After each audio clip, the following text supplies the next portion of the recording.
Hello હાલો. ए सरपंच साहब नमस्कार। હા નમસ્કાર નમસ્કાર, બોલો બોલો. अरे सरपंच साहब હું એમ કહેતો હતો હા હા બોલો બોલો. તમારા 5 વર્ષ પૂરા થવા આવ્યા છે તો ગામના લોકો એમ કહે છે કે સરપંચે કાંઈ કામ નથી કર્યું। કોણ કહે છે મેં કાંઈ કામ નથી કર્યું? ગામમાં કોઈના ઘરે ગાડી નહોતી જતી, મેં સ્કોર્પિયો લીધી જેથી હું બધાના ઘરે ઘરે જઈ અને વાતચીત કરી શકું।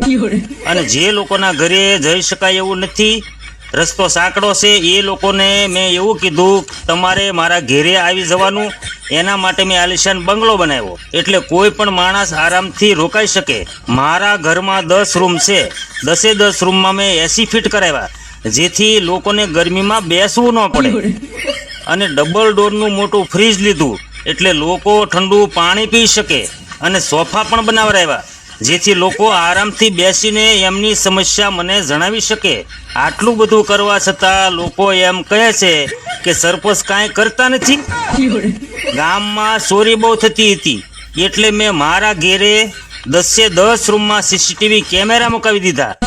અને પહેલા મારી પાસે નાનો ફોન હતો એટલે સરખી વાત નહોતી થતી, એટલે મેં 1.5 લાખનો આઈફોન લીધો કે લોકોનો અવાજ મારી સુધી સારો આવે, લોકોને જોરથી બોલવું ન પડે। આટલું કરવા છતાં લોકો એમ કહે છે કે સરપંચે કશું કર્યું નથી।